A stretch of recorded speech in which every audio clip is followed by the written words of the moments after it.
beriman. Di antara orang-orang yang mendirikan sholat, di antara orang-orang yang memakmurkan masjid, itu setan putus asa untuk dapat disembah, tapi dia tidak putus asa untuk mengadu domba di antara orang-orang yang mendirikan sholat ini. Maka subhanallah, kenapa Rasulullah sallallahu alaihi wasallam di banyak hadis, di banyak sabda beliau mengingatkan tentang pentingnya al-ukhuwah al-islamiyah, tentang pentingnya persaudaraan yang dibangun di atas Islam. Ada saudara satu nasab, karena sama-sama lahir dari seorang ayah dan ibunda. Ada saudara satu nasab, ada saudara sesusuan, karena sama-sama menyusu dari seorang wanita. Ada saudara satu bangsa, karena sama-sama berasal dari negeri tersebut. Dan ada saudara satu agama. Di antara semua bentuk persaudaraan, sejatinya persaudaraan yang paling kokoh, yang setan berusaha untuk merusaknya, adalah al-ukhuwah al-islamiyah awil ukhuwah al-imaniyah. Allah Azza wa Jalla mengatakan, innamal mu'minuna ikhwah. Sesungguhnya orang-orang beriman itu bersaudara. Tanpa memandang etnis, tanpa memandang suku, tanpa memandang partai, tanpa memandang ormas, tanpa memandang bangsa. Kita lihat bagaimana jutaan manusia dari berbagai penjuru dunia, dengan bahasa yang berbeda, dengan rupa yang tidak sama, itu bisa berkumpul bersama-sama di Masjidil Haram. Bagaimana ketika di musim haji, dari Sabang sampai Merauke, mereka berbondong-bondong datang ke rumah Allah Azza wa Jalla. Dari Turki datang juga, dari Amerika juga datang, dari Afrika juga datang. Mereka berkumpul di Masjidil Haram, tawaf bersama-sama. Kemudian setelah itu mereka wukuf di padang Arafah. Pertanyaannya, kenapa mereka kumpul? Atas dasar apa mereka?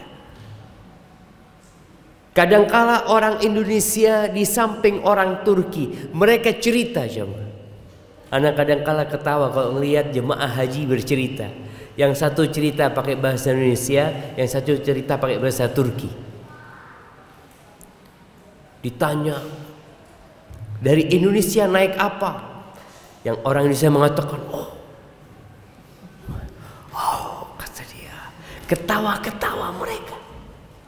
Kadangkala yang di depannya orang Afrika dengan kulit yang hitam, di sebelahnya ada orang Eropa dengan kulit yang putih. Perbedaan itu tidak membuat mereka berpisah, menjauh.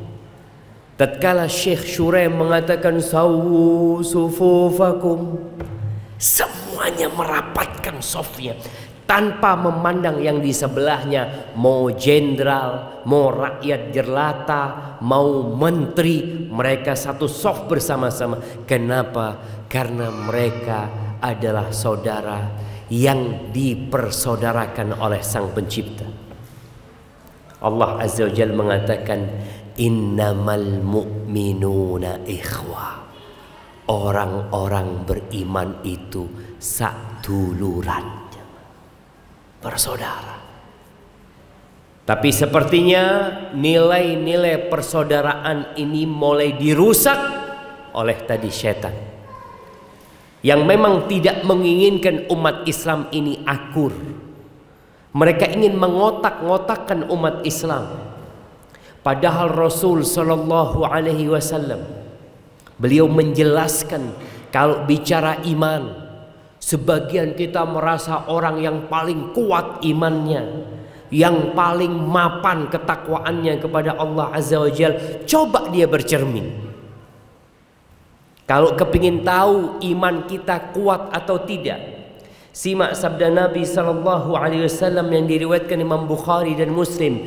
La yu'minu ahadukum, la yu'minu ahadukum, tidak beriman seseorang di antara kalian. Nih yang ngaku paling kuat imannya. Kata Nabi SAW, tidak beriman seseorang di antara kalian hatta yuhibba li akhihi ma yuhibbu li nafsi, sampai dia mencintai saudaranya seperti dia mencintai diri dia sendiri. Jadi kalau kepingin mengukur keimanan kita, tanyakan kepada kita, apakah kita sudah mencintai saudara kita, mencintai tetangga kita yang muslim seperti kita mencintai diri kita sendiri? Kalau belum, ingat dengan sabda Nabi SAW, berarti engkau hanya mengaku-ngaku beriman. Ahibati fillah, Rasulullah Sallallahu Alaihi Wasallam juga bersabda tentang bagaimana seorang mukmin yang beriman kepada Allah dan hari akhir, yang ingin dimasukkan surga Allah Azza wa Jalla, falyati ilan nas, hendaklah dia menggauli manusia seperti dia ingin digauli sama orang lain. Jadi yang namanya penipuan, kita nggak suka ditipu orang, maka muslim tidak akan nipu orang lain. Kita tidak suka dicaci sama orang, kita tidak akan mencaci orang lain. Muslim itu nggak suka difitnah sama orang, sakit hati dia kalau difitnah, dia pun tidak akan menfitnah orang lain. Dia tahu kalau diomongin sama orang, diribain sama orang, nggak nyaman hidupnya, dia pun tidak akan ngomongin orang lain, karena dia menjadikan saudaranya seperti diri dia sendiri. Itu mukmin, mukmin yang sempurna. Tapi kalau ada orang yang suka ngomongin orang lain, yang suka kalau melihat saudaranya salah, seneng banget dia, berbahagia dengan kebangkrutan saudaranya, bergembira dengan kerugian yang dialami saudaranya, berarti dia belum beriman dengan benar. Harus ngaji lagi, belajar lagi. Ahibati fillah, di dalam hadis yang diriwayatkan Imam Muslim, Rasulullah sallallahu alaihi wasallam memberikan arahan yang lebih detail tentang bagaimana kita bersikap dengan saudara kita. Apa kata Nabi sallallahu alaihi wasallam? La tahasadu, jangan saling hasad, jangan saling iri, jangan saling dengki. Kita melihat di antara yang menyebabkan rusaknya tali persaudaraan, adanya kedengkian di hati kita. Kita iri sama saudara kita. Tapi kalau dikatakan kamu iri, enggak, na'udzubillah, enggak mungkin saya iri. Antum tahu Rasul sallallahu alaihi wasallam pernah berkata kepada para sahabat, beliau mengatakan, ayyu qaumin antum, kira-kira kalian akan menjadi kaum seperti apa? Idza futihat alaikum faris war rum, Kalau Romawi dan Persia ditaklukkan buat kalian, tatkala dunia dibentangkan buat kalian, kalian akan menjadi manusia seperti apa? Apa kata Abdurrahman bin Auf radhiyallahu anhu? Naqulu kama amarana Allah. Kita akan menjadi generasi seperti yang Allah inginkan, seperti yang Allah perintahkan. Apa kata Nabi SAW? Itu keinginan, tapi realita kadangkala tidak seperti yang diinginkan. Rasulullah SAW mengatakan, awa ghaira dzalik, apa mungkin selain itu kondisi kalian? Tidak seperti yang Allah perintahkan. Tatanafasun, kalian akan bersaing. Manusia itu punya jiwa saing.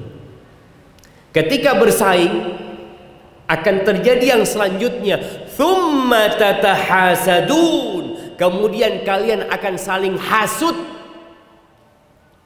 Persaingan itu menyebabkan iri dan dengki. Thumma tatadabarun, kemudian kalian akan saling memberikan punggung. Kalian tidak akan bertegur sapa dengan saudara kalian. Yang keempat, thumma tatabaghadun, kemudian akan saling bermusuhan. Sama saudaranya sendiri musuhan. Betuluri dewi. Apa penyebabnya? Persaingan. Subhanallah. Seorang syekh di Madinah cerita, di kelas dia cerita waktu anak jadi mahasiswa. Dia cerita tentang kondisi pasar. Pasar ini tempat yang paling dibenci sama Allah Azza wa Jalla. Dulu waktu kita masih S1 25 tahun yang lalu dia cerita. Berarti mungkin kejadian ini sudah 40 tahun yang lalu. Dulu di pasar kota Madinah, itu sebelum buka toko, pedagang pasar itu sarapan bareng jemaah. Biasanya di pasar induk itu kan jualannya sama. Yang jualan ikan semuanya diratakan. Yang jualan sayur semuanya sayur. Diatur seperti itu oleh pemerintah. Ini Masya Allah, orang-orang di pasar itu sebelum buka toko sarapan bareng. Setelah selesai sarapan bareng, bismillah, bismillah, yuk buka semuanya. Masya Allah. Biasanya namanya pembeli itu akan masuk ke toko yang pertama. Paling dekat jalan itu biasanya ya lebih mahal biasanya harga tokonya, karena pelanggan itu ke sana duluan. Ya sudah, ketika datang pelanggan, pembeli, dia jualin. Masya Allah. Kemudian datang pembeli kedua, nggak diterima jam. Sama pemilik toko ini nggak diterima. Dia mengatakan, alhamdulillah, saya sudah dapat rezeki, engkau ke tetangga sebelah. Subhanallah. Nanti tetangga sebelah juga ngomong, aku udah dapat, ke tetangga sebelahnya lagi. Itu subhanallah berkah jemaah. Allah turunkan hujan, Allah berikan kenikmatan. Tapi Syekh kemudian mengatakan sekarang berbeda. Itu pembeli masih jauh, toko ini sudah rebutan. Rebutan jemaah. Saduluran ini padahal. Satu saudara mereka. Kalau datang ke tempat dia, tanya, barang ini ada enggak? Dia kebetulan habis barangnya. Ada punya barang? Enggak punya, kata dia. Di mana? Wallahu a'lam. Padahal di sebelah jualan. Dia enggak mau jemaah. Kenapa? Hasud, iri. Dan itu yang ditakutkan oleh Nabi SAW. Ketika terjadi persaingan akan mengantarkan kepada iri dan dengki, yang akhirnya nanti tidak bertegur sapa dan saling bermusuhan. Itulah yang diinginkan setan tadi. Orang ini sholat berjamaah di masjid, sholat orang ini Masya Allah, tapi dia menyimpan dendam dengan saudaranya, bertikai dengan saudara. Maka kata Nabi SAW, la tatahasadu, jangan saling iri. Seorang muslim itu kalau ngelihat saudaranya senang, seharusnya senang juga. Tapi yang terjadi di masyarakat, kalau saudaranya seneng, dia senep. Kita jadi bingung kadang-kala. Saudaranya beli mobil baru, parkir mobil baru. Tetangganya opnam di rumah sakit. Dokter tanya, kenapa bapak? Kata dia, tetangga beli mobil baru. Kata dia, itu bisa berpengaruh kepada kondisi dia. Seharusnya dia gembira. Saudaranya punya mobil baru, dia datang, dia doakan, barakallahu fiik, mudah-mudahan dijaga mobilmu. Tapi kalau sudah ada penyakit hasut, selesai. Dia tidak akan pernah bergembira hidupnya. Nabi melarang. Kemudian kata Nabi sallallahu alaihi wasallam, wala tatanajashu. Jangan jual beli dengan sistem najash. Najash ini jamaah adalah mengangkat harga barang tanpa niat untuk membelinya. Biasanya kalau di pelelangan ada orang mengatakan, berapa harga ini? Tawar sama dia 10.000, temennya ngomong 20.000. Yang ngomong 20.000 ini kawannya, tidak punya niat beli. Yang satu ngomong 30.000. Sampai harganya tinggi, padahal orang-orang itu tidak punya niat beli. Nanti kalau ada orang yang nggak ngerti, dia pikir barangnya bagus karena orang rebutan ini. Dia ngomong 105.000. Oh, silahkan, milik Anda. Padahal semua itu adalah kawan-kawan. Nabi mengatakan wala tanajashu wala tabaghadu, jangan saling membenci. Orang mukmin itu seharusnya mencintai saudaranya yang beriman. Kalau dia berbuat dosa, Ustaz, kita benci karena perbuatan dosa dia. Tapi karena dia mukmin, dia muslim, kita tetap harus sayang sama dia. Kemudian wala tatadabaru, jangan saling memberikan punggung, tidak bertegur sapa. Wala yabi' ba'dukum ala bai'i ba'd, nggak boleh membeli di atas pembelian saudaranya.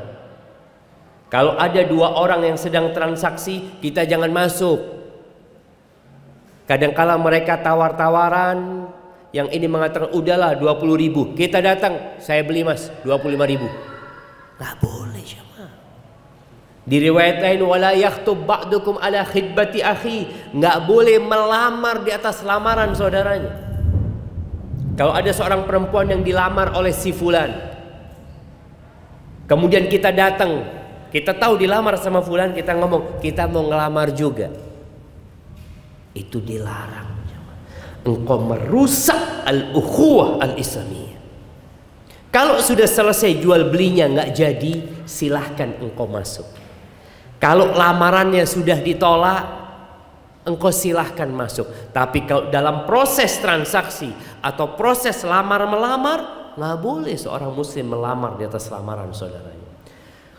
Lalu Nabi mengatakan alaihi salatu wassalam, wa kunu ibadallah ikhwana, jadilah kalian hamba-hamba Allah yang bersaudara. Kita ini semuanya hamba Allah Azza wa Jalla, budaknya Allah Azza wa Jalla. Kita sama-sama diciptakan untuk satu tujuan, yaitu mengabdi kepada Allah Jalla Jalaluhu. Maka jadilah hamba-hamba Allah yang satuluran, walaupun beda etnis, beda suku, beda kulit. Al-muslim akhul muslim, muslim itu saudara muslim. Kalau bicara saudara yang dibangun di atas agama, al-muslim akhul muslim, la yadlimu. Nggak boleh muslim mendolimin saudaranya. Kita punya pembantu di rumah kita, muslim saudara kita. Kita punya pegawai, punya pekerja, muslim saudara kita. Walaupun engkau owner, engkau pemilik, engkau bos, tapi ingat dia adalah saudaramu. Nggak boleh mendolimin dia. Kenapa? Saudaramu. Wala yakhdhuluhu, tidak boleh mengecewakan saudaranya.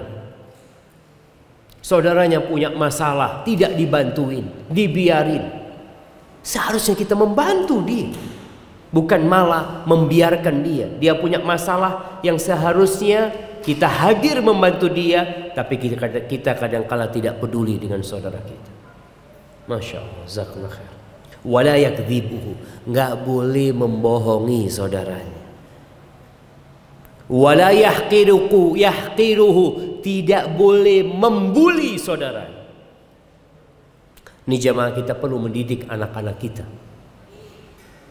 Betapa seringnya bully-membuli terjadi di sekolahan. Kadangkala senior membuli yang junior. Kita juga melihat kadangkala senior memukul yang junior.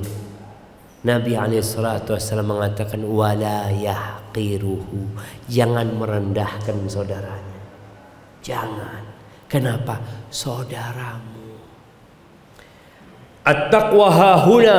Beliau lalu mengatakan takwa itu di sini. Ada baju namanya baju takwa. Takwa itu letaknya di sini, kata Nabi SAW.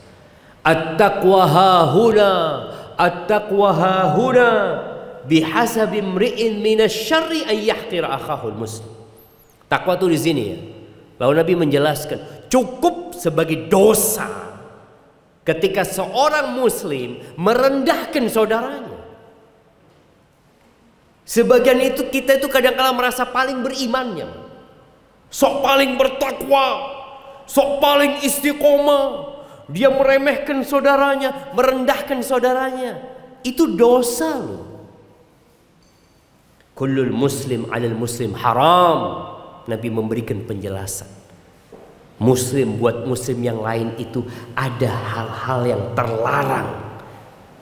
Ada garis merah yang nggak boleh dilanggar. Apanya? Darahnya, hartanya, kehormatan. Kita seharusnya menghormatin sesama muslim, bukan malah meremehkan, meledek dia, menghina dia. Kemudian ahibati fillah, ada hak saudara kita sesama muslim yang rasanya kita perlu membaca lagi hadis ini. Karena kita berada di masa yang orang sudah tidak peduli lagi dengan hak saudaranya. Dia hanya memikirkan perutnya dan yang di bawah perutnya sendiri. Tetangganya sakit dia nggak urusin, tetangganya lapar dia nggak peduli. Apalagi kalau kita melihat di rumah-rumah yang besar, perumahan yang besar, kadangkala dia sudah nggak kenal sama tetangganya. Kerjanya tiap hari cari duit, pulang istirahat, besok berangkat cari fulus, bas. Itu yang dia lakukan. Di dalam hadis riwayatkan Imam Bukhari dan Muslim, Rasulullah sallallahu alaihi wasallam mengatakan haqqul muslim 'alal muslimi sittun. Ana izin minum dulu jamaah. Bismillah.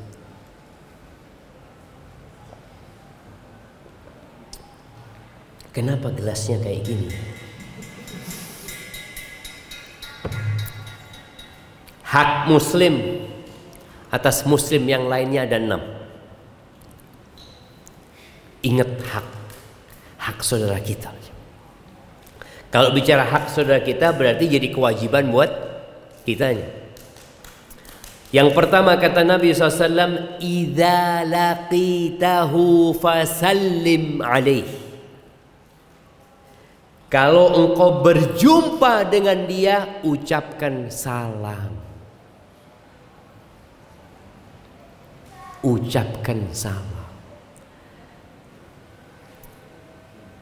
Yang terjadi di masyarakat, mereka mengucapkan salam atau mengucapkan permisi. Orang kalau ketemu, permisi, kula nuwun, monggo, nuwun sewu. Ini yang terjadi di masyarakat kita lihat. Padahal Nabi alaihi salatu wasallam mengatakan idza laqitahu fasallim alaihi. Kalau berjumpa ucapkan salam, kenal nggak kenal. Dan salam ini yang akan menumbuhkan cinta di antara kita. Bukan kula nuwun. Loh Ustaz, kita kan orang Indonesia Ustaz. Nah, engkau orang Indonesia muslim. Orang Indonesia macam-macam. Tapi karena engkau muslim, silahkan katakan permisi, assalamualaikum, permisi, tapi tetap memberikan hak saudara kita. Rasulullah sallallahu alaihi wasallam pernah mengatakan, la tadkhulul jannah hatta tu'minu. Kalian nggak bakalan masuk surga sampai kalian beriman. Jadi syarat masuk surga itu iman. Nggak bakal masuk surga tanpa iman. Wala tu'minu hatta tahabbu. Kalian tidak akan mencapai tingkat iman sampai kalian saling mencintai. Ternyata iman ini ada hubungannya dengan cinta. Kalian nggak akan beriman sampai kalian saling mencintai. Afala adullukum ala syai'in idza fa'altumuhu tahabbtum. Kalian mau nggak aku kasih sebuah amalan? Kalau kalian kerjakan itu amalan, kalian akan saling mencintai. Apa amalannya? Nggak keluar duit, nggak keluar fulus. Afshus salama bainakum. Tebarkan salam di antara kalian. Dan ini dipraktekkan sama para sahabat Nabi. Bagaimana ada dua orang jemaah di antara sahabat Nabi ini, yang kadang-kadang mereka jalan bareng. Kalau tahu-tahu ada pohon yang menyebabkan mereka harus berpisah, mereka jalan ngelewatin pohon. Ketika ketemu lagi, mereka assalamualaikum lagi. Mereka benar-benar menumbuhkan yang namanya cinta di antara mereka. Sedangkan kita sekarang mendengar salam itu jarang. Orang kalau masuk ke perumahan lewat satpam, ucapkan salam nggak? Salam ndak jemaah? Ya, ono sing salam, ono sing ndak. Ada yang cuma gini, insyaallah, memberikan isyarat. Salamnya orang Yahudi itu dengan isyarat. Muslim salam, assalamualaikum, kasih isyarat nggak apa-apa, tapi tetap assalamualaikum. Kadang-kala jauh, takut dia nggak tahu, kita ucapkan salam dan isyarat. Dan ada adab dalam bersalam yang kita harus jaga. Yusallimu shaghir alal kabir. Yang junior, yang kecil mengucapkan salam kepada yang senior. Jadi ada senioritas dalam Islam ada. Yang kecil menghargai yang besar. Jadi yang muda ucapkan salam kepada yang tua, walaupun yang tua ini pekerja dia. Kadang-kala seorang pemuda jadi bos apa, ketika engkau berjumpa dengan yang lebih tua dari dirimu, walaupun dia anak buahmu, maka engkau yang memulai salam. Ini bicara adab dalam agama kita. Wal mashi 'alal qa'id. Yang berjalan mengucapkan salam kepada yang duduk. Walaupun yang berjalan ini bosnya, kalau yang duduk itu anak buahnya sedang bekerja, bosnya lewat, siapa yang mengucapkan salam? Bosnya. Yang berjalan kepada yang duduk. Warraqib 'alal mashi. Yang naik kendaraan mengucapkan salam kepada yang berjalan kaki. Dulu mereka naik onta, naik kuda, naik bighal, naik keledai. Mereka kalau jalan ya kelihatan gitu, langsung bisa mengucapkan salam. Sekarang banyak orang naik mobil. Kalau engkau naik mobil, masuk ke perumahan, masuk ke gang, Ana sering memberikan nasihat kepada kawan-kawan Ana, tolong kacanya diturunkan. Kacanya diturunkan. Supaya bisa mengucapkan salam. Supaya bisa memberikan hak saudara kita. Ustaz, Ana pakai AC Ustaz mobilnya. Iya, maka nggak bisa. Sebentarlah diturunin. Sehingga engkau bisa mengucapkan salam. Ucapkan salamnya. Kenal nggak kenal. Jangan bicara salam itu hanya kepada yang kenal. Tapi memang Nabi SAW menyebutkan di antara tanda-tanda kiamat itu mengucapkan salam kepada yang dikenal saja. Padahal seharusnya tidak. Wal qalil 'alal katsir, yang sedikit mengucapkan salam kepada yang banyak jumlahnya. Ini adab. Kemudian hak yang kedua, kata Nabi SAW, wa idza da'aka fa'ajibhu. Kalau diundang, hadir. Di antara undangan yang dimaksud dalam hadis ini adalah undangan walimah, undangan pernikahan. Kalau diundang sama saudaranya, hadir. Kalau tidak ada halangan, kalau tempat undangannya tidak ada kemaksiatan. Ustaz, ana diundang pernikahan Ustaz, tapi ada penari ular semua dangdutan Ustaz. Ya apa, hadir apa enggak Ustaz? Ketika tempat undangannya ada unsur kemaksiatan, maka kita nggak hadir. Ini adab. Kita minta maaf kepada saudara kita, afwan ana nggak bisa hadir. Ana takut Allah murka sama ana. Ketika melihat goyangan-goyangan perempuan yang membuat syahwat itu bangkit. Dan ini banyak di masyarakat kadang-kala jamaah. Mereka ingin mendapatkan restu dari Allah, ridha Allah, tapi acaranya dimurkahi sama Allah Azza wa Jalla. Kalau diundang, hadir. Para ulama ketika membicarakan undangan saudara kita, gimana kalau undangannya butuh safar? Bukan satu kota Ustaz, ana diundang di Jakarta. Ana mau menikahkan putri ana ya, datang ya. Wah, gimana nih? Wajib datang, kalau harus naik pesawat fulusnya berapa, naik kereta, butuh biaya besar. Wajib datang nggak?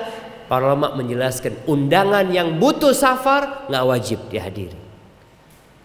Undangan yang memerlukan perjalanan, yang memerlukan biaya besar, nggak wajib. Jadi kita boleh minta maaf, paling tidak kita ucapkan selamat kepada dia yang menikahkan anaknya, atau kita kirim hadiah buat dia. Ini yang kedua. Yang ketiga, wa idzastansahaka fansahu. Kalau saudaramu minta nasihat, kasih nasihat. Kadang-kala saudara kita mau beli mobil, dia tanya, ana mau beli mobil, gimana menurut antum mobilnya ini bagus apa enggak? Dia minta nasihat sama kita berarti. Maka tolong kasih nasihat. Ketika dia hendak menikahkan putrinya, dia tanya, ada fulan yang mau melamar putri ana, menurut antum gimana? Dia orang baik apa tidak? Minta nasihat. Apalagi kalau minta nasihat yang berurusan dengan keimanan. Ini sudah mulai hilang. Kita melihat di pasar-pasar yang namanya penipuan, karena mereka sudah tidak lagi memberikan nasihat kepada sesama muslim. Padahal ad-din nasihat. Agama itu nasihat. Pernah sahabat Nabi yang bernama Jarir bin Abdullah al-Bajali. Jarir bin Abdullah al-Bajali ini dikenal di kalangan sahabat dengan Yusufu hadil ummah. Yusufnya umat ini. Tampan, gagah, tampan. Pernah dia itu pakai sarung aja nggak pakai atasan. Umar mengatakan, pakai selendang. Takut orang terfitnah dengan keindahan tubuhnya, tentang wajahnya yang tampan. Dan pernah Nabi SAW lagi duduk di majelis, tahu-tahu ada orang masuk dari pintu masjid, semua sahabat ngeliatin, diliatin. Jarir ketika diliatin, dia bingung gitu loh, dia kagok, ada apa ini kata dia. Jadi ditanya, apakah Nabi ngomong tentang aku? Kata dia, iya. Rasulullah SAW mengatakan, yadkhulu min hadzal bab rajulun alaihi mashatu malak. Dari pintu ini akan masuk seseorang yang di wajahnya ada usapan malaikat. Dari tampannya Jarir ini. Pernah Jarir nyuruh anak buahnya belanja beli kuda. Berangkat ke pasar. Dapat kuda, bagus kudanya, harga 300 dirham. Sudah deal, cocok, ayo berangkat supaya dibayar sama bos. Berangkatlah ke tempatnya Jarir. Dia sampaikan, bos dapat nih 300 dirham. Dilihat sama Jarir nih kudanya. Dia perhatikan dari depan, dari belakang. Kata Jarir kepada pemilik kuda ini, barangmu ini, kudamu ini harganya bisa 400 dirham. Ada orang nawar ke atasnya. Orang itu nawar selalu ke bawah. Tapi jangan mengatakan 400 dirham. Mau engkau dibeli 400 dirham? Ya siapa yang nggak mau? Dilihat lagi, enggak kayaknya. Bisa 500 dirham. Sampai yang punya barang ini bingung kan? Terakhir dibayar 800 dirham sama cari. Anak buahnya bingung ngelihat bosnya ini. Aku carikan harga yang murah, engkau bayarin dengan harga yang mahal. Apa kata Jarir? Jarir radhiyallahu anhu mengatakan, bayatu Rasulullah sallallahu alaihi wasallam ala nushi li kulli muslim. Aku membaiat, aku berjanji dengan Nabi SAW untuk memberikan nasihat kepada setiap muslim. Tuh jamaah, ini sudah mulai hilang. Kadangkala barangnya jelek dibilang bagus. Yang mengurangi timbangan itu adalah orang-orang yang tidak memberikan nasihat kepada saudaranya. Dia berusaha untuk membolimin saudaranya. Terkadang sebagian orang, kalau yang beli, mamanya dia jualan handphone bekas, jualan motor bekas mungkin. Kalau yang beli barangnya dia itu kawan dia, kenal sama dia, maka dia nggak akan jual. Ada swabnya datang, gimana mobilmu? Aku butuh mobil nih. Kata dia, aduh jangan, kurang bagus mobilnya. Karena kenal. Nanti datang orang lain, aku mau lihat barangmu, oh fadhol. Gimana barangnya? Oh istimewa.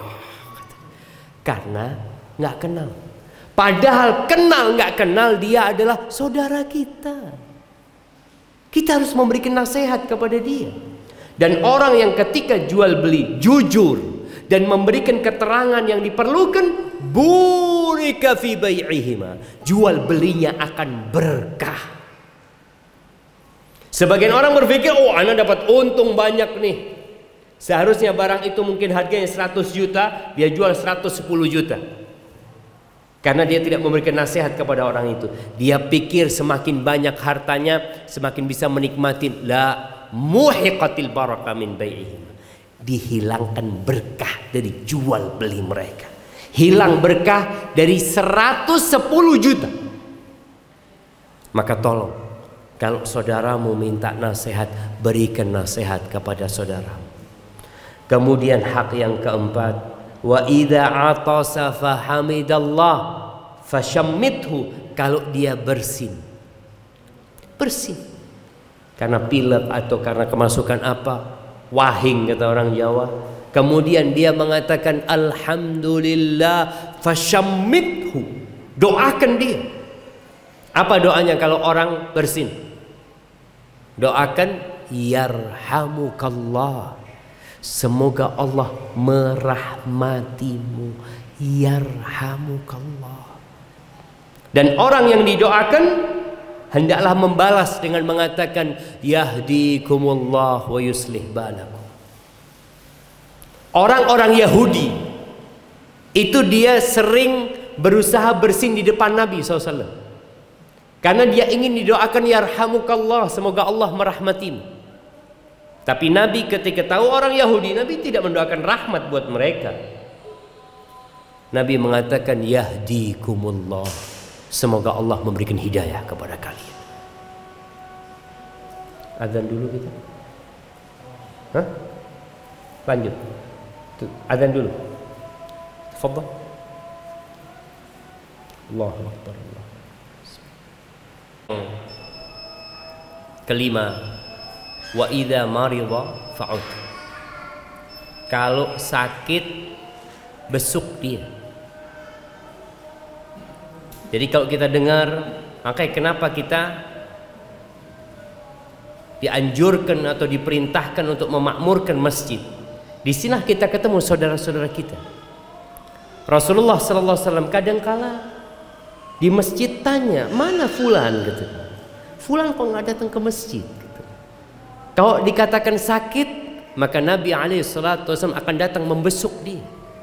Karena itu hak saudara. Dan ketika kita membesuk orang sakit, belajar juga kita adab apa yang kita ucapkan kalau ada saudara kita yang sakit. Di antaranya kita bacakan la ba'sa tahurun insyaallah. Atau di tempat yang sakit kita bacakan bismillah, bismillah, bismillah. A'udzu bi'izzatillahi wa qudrati min syarri ma ajidu wa uhadir 7 kali. Ini bentuk kita ingin saudara kita itu sembuh. Tapi kalau kita nggak cinta sama saudara kita, gimana kita akan membesuk dia?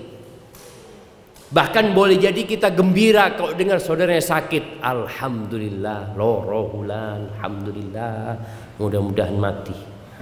Kadang-kala sampai seperti itu jemaah, karena nggak ada cinta. Tapi kalau engkau tahu engkau akan berangkat, dan orang yang membesuk saudaranya yang sakit ketika dia berangkat di pagi hari, ada 70.000 malaikat yang mendoakan dia. Bayangin, kalau di sore hari ada 70.000 malaikat yang mendoakan dia sampai pagi. Ini di antara fadilah membesuk saudara kita yang sakit. Tapi karena itu orang sudah hidup nafsi-nafsi, kadangkala sebagian kita tetangganya itu sudah ganti 2 kali, tidak tahu ya. Rumahnya sudah dijual, orangnya dilihat sopo lain lagi, ternyata rumahnya sudah dijual. Karena dia tidak pernah berinteraksi sama tetangganya, sama saudaranya. Maka hendaklah kita memperhatikan hal itu. Kemudian yang terakhir, hak yang kelima, kata Nabi SAW, wa idza mata fattabi' janazatahu. Kalau mati atau fasyayyi'hu, antarkan dia ke kuburan. Ini hak terakhir saudara kita. Kalau dia meninggal dunia, urusin jenazahnya, solati, dan antarkan ke kuburan. Ingin mengingatkan tentang fadilah solat jenazah. Karena seringkali ketika ada jenazah di kampung, itu masyarakat waktu mensolatin nggak ikut sholat, nunggu di luar dia. Padahal kata Nabi SAW, man shalla 'alal janazah falahu qirat. Barang siapa yang sholat jenazah, dia akan dapat pahala 1 qirat. Yang sholat jenazah kemudian mengantarkan ke kuburan, falahu qiratan, maka dia akan dapat pahala 2 qirat. Sholat plus mengantarkan. Para sahabat bertanya kepada Nabi SAW, wama qirat, qirat itu seperti apa? Kata Nabi SAW, mithl Uhud, seperti gunung Uhud. Maka kesian kalau orang itu nggak mensolatin jenazah. Padahal di antara yang diperlukan oleh saudara kita, selain diantarkan ke kuburan, adalah doa. Orang kalau sholat jenazah itu 4 kali takbir. Takbir yang pertama baca apa? Apa jemaah? Al-Fatihah. Takbir yang kedua, sholawat buat Nabi SAW. Takbir yang ketiga, doa buat yang mayit. Kadang-kala ada orang bertanya, Ustadz, apakah doa dari orang lain bisa sampai kepada yang mati? Soalnya di hadis itu kan anak soleh yang mendoakan. Loh, ketika orang ini meninggal dunia, kita baca apa? Allahumma gfir lahu warhamhu wa'afihi. Padahal kadang-kala kita nggak kenal sama siapa yang mati. Seperti kalau kita sholat di Masjidil Haram, ketika ada jenazah, kita kenal sama yang mati. Nggak tahu, cuma as-salatu 'alal mayyit, kita sholat Allahu Akbar. Jadi yang dimaksud doa anak soleh itu nggak putus karena anaknya terus mendoakan gitu. Tapi kita mendoakan yang meninggal dunia bisa. Allahumma gfir lahu warhamhu. Takbir yang ketiga kita bisa mendoakan atau kita kemudian salam. Itulah jamaah hak-hak saudara kita yang mungkin kita perlu merefresh kembali. Kita perlu mengamalkan, kita perlu menyampaikan kepada saudara kita. Nggak usah antum sampaikan, antum praktekkan. Supaya orang itu jadi sadar, loh, fulan kok berubah sekarang, setiap ketemu assalamualaikum. Dan biasanya ketika kita memulai assalamualaikum, orang itu heran. Assalamualaikum, nggih. Assalamualaikum jawabannya nggih. Karena dia tidak terbiasa.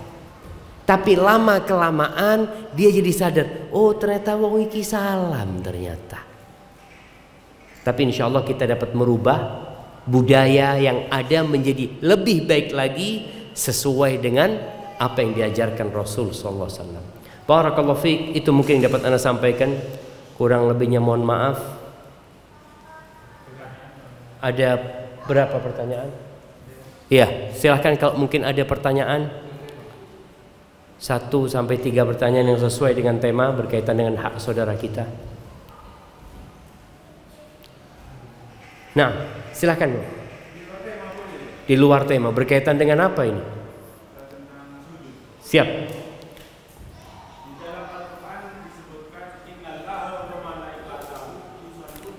Allahumma salli wa sallim. Allahumma salli wa sallim. Sesungguhnya Allah dan malaikat itu bersujud kepada baginda Rasul. Bersolawat. Kalau bahasa kita Allah, malaikat dan Rasul adalah dia yang menciptakan. Dan sujud ini konteksnya bagaimana? Sujud itu. Bukan sujud, solawat.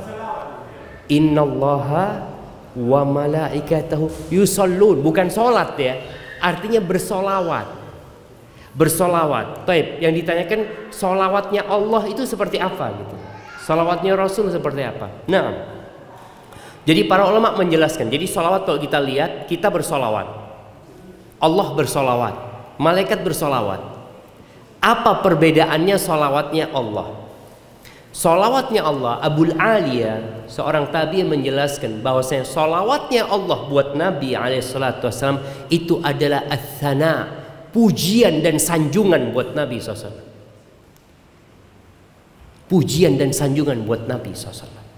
Solawatnya malaikat itu ya meminta supaya Allah menyanjung nabinya. Ada yang mengatakan bagaimana Allah merahmati nabinya, mengampuni nabinya SAW. Itu salawat yang dari makhluk. Salawat yang dari kita juga meminta Allahumma salli ala Muhammad, ya Allah berikan salawatmu kepada Nabi SAW. Apa makna salawat? Di antaranya kita meminta supaya Allah memberikan pujian, sanjungan, kedudukan yang tinggi buat Nabi SAW. Jadi yang dimaksud bukan sujud, tapi bersolawat. Solawat dari Allah itu artinya pujian dan sanjungan buat Nabi SAW. Adapun dari malaikat dan dari manusia meminta supaya Allah memberikan yang terbaik kepada nabinya, memberikan sanjungan dan pujian buat Nabi SAW. Ada yang mengatakan salawat itu artinya rahmat ya, minta supaya dirahmatin, seperti itu. Jadi bukan berarti sujud, tapi salawat. Barakallahu fiik. Nah, tafadhal, barakallahu fiik. Di awal tadi kan saya jelaskan bahwa kita tidak dikatakan beriman jika kita belum mencintai saudara seperti kita tidak beriman. Padahal kita semua rusak. Walaupun kita ini sedang belajar ya, kita sedang belajar, kita juga sudah berusaha. Tentu nggak akan sesempurna itu. Nah, apakah itu juga dikatakan kita tidak beriman? Siap, masya Allah. Nah, jamaah, ucapan Nabi SAW, la yu'min, tidak beriman. Apakah orang ini keluar dari Islam? Bukan. Jadi yang dinafikan itu kesempurnaan imannya. Orang itu nggak sempurna imannya. Kalau dia tidak mencintai saudaranya seperti mencintai diri dia sendiri. Jadi bukan dikatakan keluar dari Islam, enggak, tapi dinafikan kesempurnaan imannya. Memang berat, jemaah. Makanya kita perlu berdoa. Di antara doa yang dibaca Nabi SAW, Allahumma inni as'aluka hubbak wa hubba man yuhibbuk. Ya Allah, aku minta cinta kepadamu dan cinta kepada orang-orang yang mencintaimu. Karena kita perlu mencintai saudara kita. Kalaupun kita tidak bisa sempurna mencintai dia seperti mencintai diri sendiri, paling tidak kita tidak mendolimin dia, kita tidak ribain dia, kita tidak ngomongin dia, kita tidak menjelek-jelekan dia. Karena sejatinya ini unsur-unsur cinta gitu. Namanya kau cinta, ya jangan nipu saudaramu gitu, Ustaz. Ana Ustaz kalau sama fulan ini kurang seneng Ustaz, tapi ya apa dulurku dewi. Tapi jangan dizolimin gitu. Paling tidak kita tidak melakukan kezoliman terhadap dia. Tapi intinya kita berusaha dan mencintai saudara kita ini. Nabi SAW mengatakan unsur akhaka zaliman au madluman. Tolonglah saudaramu dalam kondisi dia dizalimi atau dalam kondisi dia menzalimin orang lain. Para sahabat heran, ya Rasulullah, gimana kita kalau menolong orang yang dizalimi jelas, Tapi ini orang berbuat zalim, kita tolongi. Iya, menolongi dia dengan menghalangi dia dari melakukan kezaliman. Itu juga tadi sebagai bentuk, ini saudara kita, kesian dia. Kalau dia melakukan kemungkaran dibiarkan, kan masuk neraka nanti dia. Maka kita, bentuk cinta kita itu bukan selalu berbagi sama dia ya. Boleh jadi kecintaan kita dengan menegur dia, ngasih tahu dia. Itu salah satu cinta kita kepada dia. Barakallahu fiikum. Nah, yang terakhir sebelum kita sholat isya, alhamdulillah, lek wis ngerti kabeh tinggal diamalno. Kita perlu minta bantuan Allah jemaah. Tanpa bantuan Allah kita nggak akan bisa bergaul dengan baik dengan masyarakat. Rasul sallallahu alaihi wasallam mengatakan, akmalul mu'minina imanan ahsanuhum khuluqan. Orang mukmin yang paling sempurna imannya, yang paling baik akhlaknya.